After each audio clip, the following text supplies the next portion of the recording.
Bonjour à tous, on se retrouve encore une semaine de plus.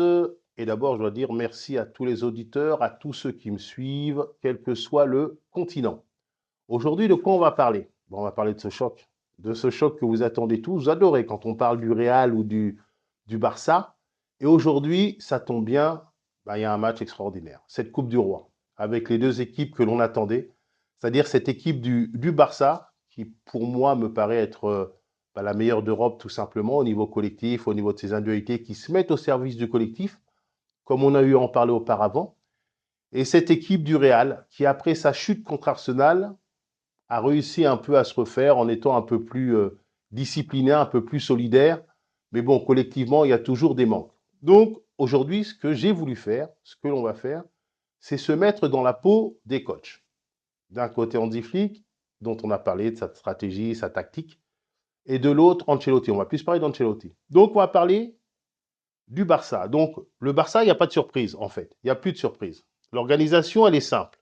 Celle qui va mettre en place, je pense, ce soir, pour la Coupe du Roi, un trophée à aller chercher. Il a fait tourner lors des deux derniers matchs, tout comme Ancelotti.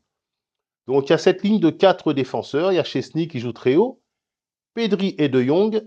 Et il y a ce joueur qui maintenant marque, est sorti de blessure. Et c'est un élément très important pour faire le lien entre la récupération et le jeu offensif, parce qu'il est capable de se retrouver dans la surface. C'est Dani Olmo. Et devant, en l'absence de Lewandowski, il y aura Ferran. À gauche, Rafinha. À droite, Yamal. Donc cette équipe, elle a beaucoup de possibilités, on va dire. Déjà, elle a ce duo Koundé-Yamal. Ils se connaissent par cœur, ils jouent ensemble. Voilà, ça déroule.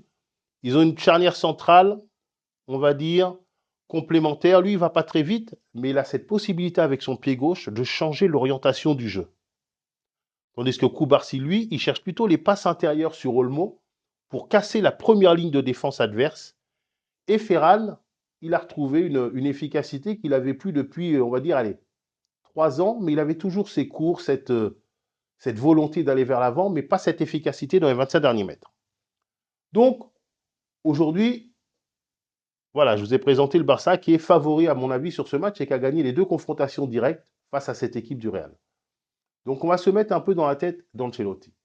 Soit vous vous dites, je suis le Real, on est grand, on est fort, on va les regarder dans les yeux, on va essayer d'imposer notre jeu. Ou soit vous vous dites, on a perdu 2 fois à plat de couture, et sur quoi je peux m'appuyer pour aller un peu enrayer la dynamique adverse. Donc, aujourd'hui, quelles sont les valeurs sûres du côté d'Ancelotti? On va dire son gardien, Courtois, qui a été à la hauteur depuis le début de la saison. On va dire que malgré tout, il a trouvé une charnière centrale, Asensio, Rudiger. On va dire que cette charnière, elle est complémentaire, athlétiquement, elle est très forte, elle est capable de répondre face à Ferran. Devant la défense, je pense que ce sera Chouameni. C'est le seul capable d'occuper ce poste, Kamavinga étant blessé. Mais Chouameni, voilà, c'est son poste, il le maîtrise, il amène de l'impact, il est capable de récupérer et de jouer court. Après, là où ça se corse un peu, c'est qui mettre à droite et à gauche. Alors après, je peux me tromper, parce que je ne suis pas non plus le coach du Real, mais dans ce secteur-là, il faut des joueurs capables de sortir les ballons et des joueurs capables de réduire l'influence de Pedri, De Jong et Olmo. Donc ces derniers temps, alors j'aurais pas pensé dire ça en début de saison, mais Ceballos qui revient, avant sa blessure, il a amené cette stabilité, cette sécurité.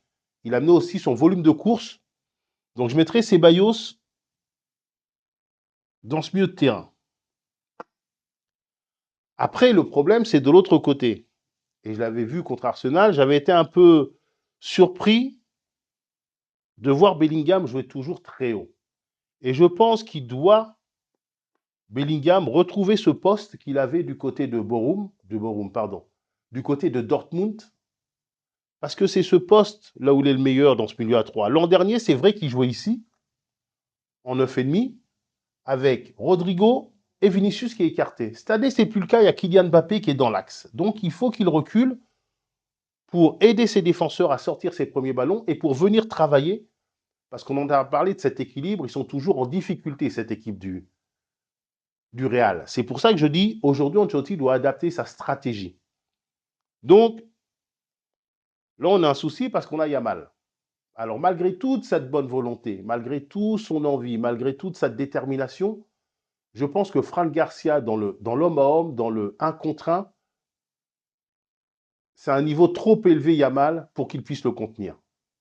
Alors, je ne sais pas si Mendy est rétabli, mais il serait plus logique, parce que Mendy est un meilleur défenseur que Fran Garcia. Il a un peu plus d'expérience que Fran Garcia du haut niveau, parce qu'à la base, on a vu, à la base, s'est fait mancher quand le niveau s'est élevé, et à la base, est blessé face à Saka. Fran Garcia a eu beaucoup de difficultés face à Saka. Donc, je mettrai toujours Mendy avec beaucoup de réserve. De l'autre côté, ce qui est dommage, c'est que il a marqué contre Bilbao, il a été bon contre Retafe quand il s'est retrouvé au milieu du terrain.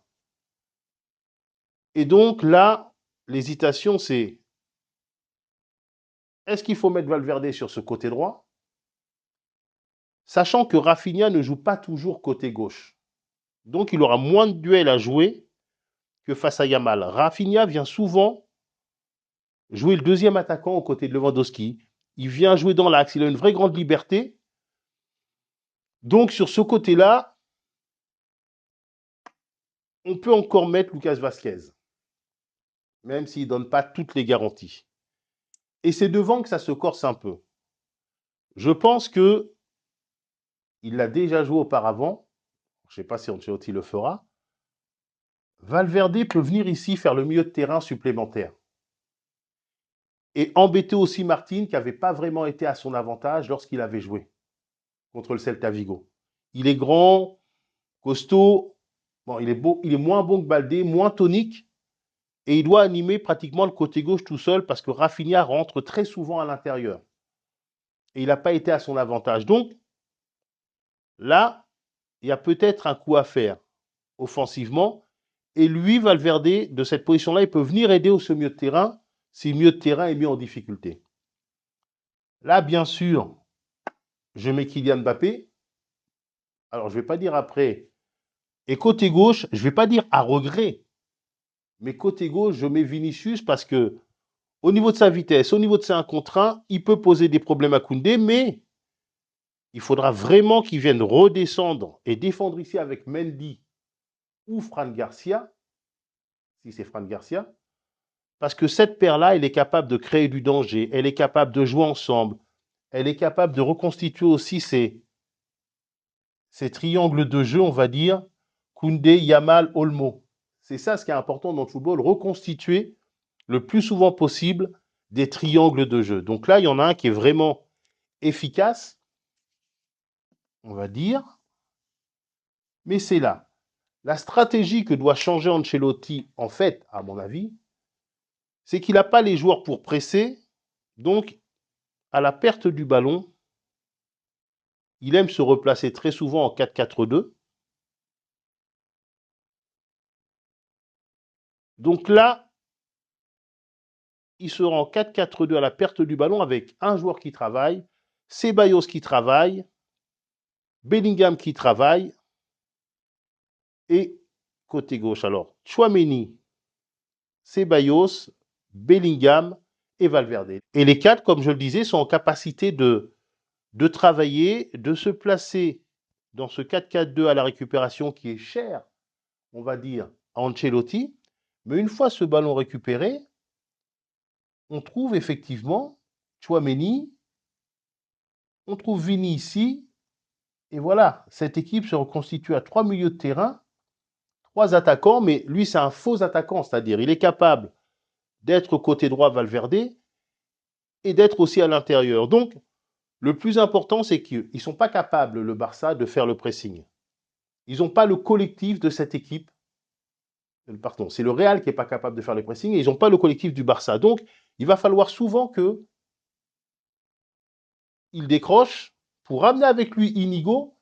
Et après, il va falloir que Valverde, qui a des jambes, que Vinicius, qui a des jambes, aille chercher l'espace dans le dos de cette charnière centrale qui avait montré beaucoup de fragilité contre le Celta Vigo qui mettait des longs ballons d'ici et qui se retrouvait très vite devant le but de Chesney. Donc, il va falloir faire profil bas du côté du Real, faire preuve de beaucoup de solidarité, bien défendre sur les côtés, et puis ne pas penser à avoir la possession du ballon. Ils ne l'ont pas eu contre Retafe, ils l'ont un peu plus contre l'Athletic Bilbao, pardon. Donc là, effectivement, Lucas Vazquez, il peut défendre, mais parce que Rafinha joue vraiment intérieur. Mais si Rafinha joue ici, peut-être qu'on retrouvera Valverde sur ce côté-là et Rodrigo ici. Donc voilà, les zones de fragilité, ils sont là à côté Real. 1-2. Au milieu du terrain, il va falloir vraiment jouer véritablement à 3 et non pas que Bellingham joue comme une sorte de 9,5 et qu'il laisse dans l'axe Ceballos et Tchouaméni parce que là, il y aura trop d'espace pour Olmo, pour Pedri, pour De Jong qui sont capables de bien garder le ballon.